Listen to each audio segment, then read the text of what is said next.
ये कहानी ऐसी नन्स के ऊपर आधारित है जो गूंगे बहरे लोगों का फायदा उठा के उनके साथ गवागप करती है। आगे वो कितने लोगों का फायदा उठा के उनके साथ क्या क्या करती है वो हम आज की इस एक्सप्लेनेशन में देखने वाले हैं। आज मैं जिस मूवी को एक्सप्लेन करने वाला हूँ इस मूवी का नाम है वर्जिन टेरिटरी और ये मूवी 2007 में रिलीज हुई थी। मूवी के स्टार्टिंग सीन में हम एक चर्च में एक पेंटर को पेंटिंग करते हुए देखते हैं, जहाँ वो आदमी बताता है कि उसे यहाँ पेंटिंग करने के पैसे नहीं मिलते और इन्हीं पैसों को लेने के लिए वो आदमी चर्च के पादरी के पास जाता है। जहां जाने के बाद उस आदमी को पता चलता है कि प्लेग नाम की बीमारी की वजह से वहां की पादरी की मौत हो गई है, जिसे देखने के बाद उसे बहुत तेज झटका लगता है क्योंकि अब उसे ये बात कंफर्म हो चुकी थी कि अब उसे पैसे देने वाला कोई नहीं है। तभी वो आदमी साइड में पादरी की ड्रेस देखता है और वो डिसाइड करता है कि अब वो पादरी बनेगा क्योंकि पादरी को उसके काम के ज्यादा पैसे मिलते हैं। अगली सीन में हम एक लोरेंजो नाम के आदमी को भागते हुए देखते हैं, जिसके पीछे जर्विनो नाम का एक आदमी पड़ा हुआ था क्योंकि लोरेंजो ने उसे जुए में हरा दिया था। लेकिन किसी तरह लोरेंजो वहां से भागने में कामयाब हो जाता है। लेकिन जर्मिनो अपने आदमियों को ऑर्डर देता है कि मुझे किसी भी हालत में लोरेंजो की लाश चाहिए। दूसरी तरफ हम देखते हैं कि लोरेंजो के दोस्त उसे भागने में उसकी मदद कर रहे हैं और वो लोग मिलकर उसे एक घोड़ा दे देते हैं। उसके बाद अगली सीन में हम रानी पैम्पिनिया को देखते हैं जो अपने मॉम डैड के लिए प्रे कर रही थी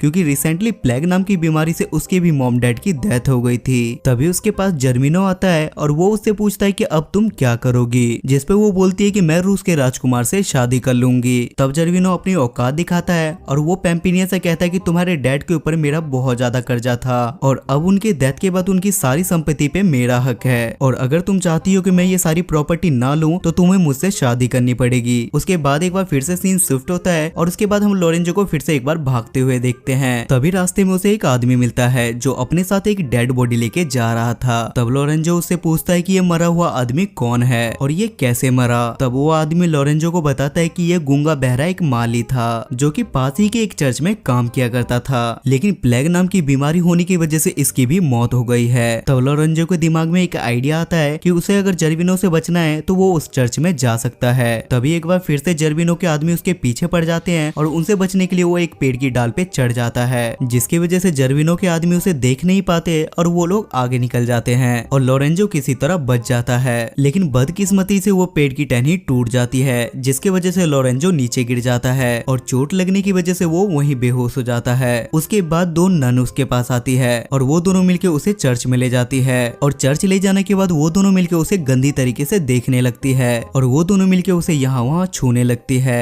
तभी अचानक से लोरेंजो को भी होश आ जाता है, लेकिन वो जानबूझ के बेहोश होने का नाटक करने लगता है क्योंकि ये सब करने में उसे भी बहुत ज्यादा मजा आ रहा था। तभी वहाँ अचानक से एक और नन आ जाती है जो उन दोनों नन से कहती है कि तुम्हें पता है ना कि काम करने के लिए हमें गूंगे बहरे आदमी की जरूरत है, जिस पर वो दोनों नन उसे बताती है कि ये गूंगा बहरा है, जिसे सुनने के बाद वो नन भी खुश हो जाती है। अगले सीन में हम उसी पैम्पिनिया को देखते हैं जो जर्विनो से काफी परेशान होने के बाद उसी चर्च में रहने के लिए आती है जिसमें लोरेंजो काम करता था। उसके बाद दोनों नन मिलके पैम्पिनिया को तैयार कर रहे थे, लेकिन तभी पैम्पिनिया की नजर लोरेंजो पे जाती है जिसपे वो दोनों नन से पूछती है कि ये बंदा कौन है। तब वो दोनों नन उसे बताती है कि ये यहाँ का माली है और वो बोल और सुन नहीं सकता। तभी अचानक से लोरेंजो के पास एक नन जाती है और वो उसे जंगल में ले जाके उसके साथ मंगल करने लगती है, लेकिन ये सब कुछ पैम्पिनिया भी देख रही थी और ये देखने के बाद उसे बहुत ज्यादा गुस्सा आता है क्योंकि पैम्पिनिया को कहीं ना कहीं लोरेंजो से प्यार हो गया था। दूसरी तरफ रूस का राजकुमार भी अब पैम्पिनिया के घर पहुंच चुका था जहां उसे जर्विनो मिलता है और वो उससे बोलता है कि अबे चूतिया निकल यहाँ से क्योंकि अब पैम्पिनिया मुझसे शादी करेगी। ये सुनने के बाद राजकुमार वहाँ से उदास होके जाने लगता है, पर रास्ते में उसे एक आदमी मिलता है जो उसे बताता है कि जर्विनो से परेशान होकर पैम्पिनिया यहाँ से भाग गई है और वो दूसरे शहर के चर्च में तुम्हारा इंतजार कर रही है। ये सुनने के बाद राजकुमार पैम्पिनिया को ढूंढने के लिए वहाँ से निकल जाता है। दूसरी तरफ लोरेंजो के पास दो अनजान नन आती है और वो लोरेंजो के पास जाके उसके साथ गवागप करने लगती है। पैम्पिनिया अब अंदर से बहुत ज्यादा टूटने लगी थी क्योंकि वो चाहती थी कि लोरेंजो के साथ कोई गवागप ना करे, जिसकी वजह से वो लोरेंजो पे नजर रखने लगती है। लेकिन एक दिन वो लोरेंजो को गलती से गाना गाते हुए सुन लेती है, जिसकी वजह से पैम्पिनिया एक प्लान बनाती है और वो एक दिन लोरेंजो के पास जाके उसकी आंखों पे पट्टी बांध के उसे किस करने के लिए बोलती है, जिसके बाद पैम्पिनिया उससे बोलती है कि मैं तुमसे प्यार करती हूँ और मैं तुमसे शादी भी करना चाहती हूँ। लेकिन आंख ढका होने की वजह से लोरेंजो उसे पहचान नहीं पाता, जिसके बाद पैम्पिनिया वहाँ से चली जाती है। लेकिन चर्च से वापस जाने से पहले पैम्पिनिया एक नन को बता देती है कि लोरेंजो गूंगा बहरा नहीं है बल्कि वो गूंगा बहरा होने का नाटक कर रहा है और मैंने उसे गाना लगाते हुए देखा था। जब नन को इस बात के बारे में पता चलता है तो वो लोरेंजो को काम से निकाल देती है, जिसकी वजह से लोरेंजो रोड पे आ जाता है और पेम्पिनिया को वहां से जाता हुआ देख के लोरेंजो उससे बोलता है कि मेरे पास कोई घर और रहने के लिए कोई जगह नहीं है और ना मेरे पास कोई नौकरी है जिसकी वजह से मैं अपना गुजारा कर सकूं। और वो पेम्पिनिया से रिक्वेस्ट करने लगता है, जिसके बाद पेम्पिनिया उसकी बात मान लेती है क्योंकि पेम्पिनिया भी वही चाहती थी और वो लोरेंजो को अपने साथ लेके वहां से चली जाती है। दूसरी तरफ रूस के राजकुमार को झरने में एक लड़की नहाती हुई दिखती है, जहाँ वो राजकुमार उस लड़की को बताता है कि मैं रूस का राजकुमार हूँ और मैं यहाँ अपनी पेम्पिनिया को ढूंढ रहा हूँ। जिसपे वो लड़की उससे झूठ बोलती है और वो उससे बोलती है कि मैं ही तुम्हारी पेम्पिनिया हूँ, जिसपे राजकुमार भी उसकी बातों पे यकीन कर लेता है क्योंकि इससे पहले उसने पेम्पिनिया को कभी नहीं देखा था। दूसरी तरफ पेम्पिनिया और लोरेंजो आपस में बात कर रहे थे, जहाँ लोरेंजो पेम्पिनिया को बताता है कि चर्च में मैं एक लड़की से प्यार करता हूँ और उस लड़की ने मेरी आंख पे पट्टी बांध के मुझे किस किया था और उसने मुझसे ये भी कहा था कि मैं तुमसे प्यार करती हूँ और मैं तुमसे शादी भी करना चाहती हूँ, लेकिन मैंने अभी तक उसकी शक्ल नहीं देखी। ये सुनने के बाद पेम्पिनिया भी काफी ज्यादा खुश हो जाती है क्योंकि वो समझ जाती है कि लोरेंजो भी उससे प्यार करता है। जिस पर पेम्पिनिया लोरेंजो से बोलती है कि अगर तुम मुझे किस करो तो तुम्हें वो लड़की मिल जाएगी। तभी लोरेंजो उसे किस करने वाला था, लेकिन तभी वहाँ अचानक से जर्विनो आ जाता है और वहाँ पे जर्विनो और लोरेंजो की लड़ाई होने लगती है, जिसमें लोरेंजो हार जाता है और जर्विनो लोरेंजो को काल कोठी में डाल देता है। अगली सीन में पेम्पिनिया जर्विनो से कहती है कि मैं तुमसे शादी करने के लिए तैयार हूँ, लेकिन शादी से पहले तुम्हें लोरेंजो को छोड़ना होगा।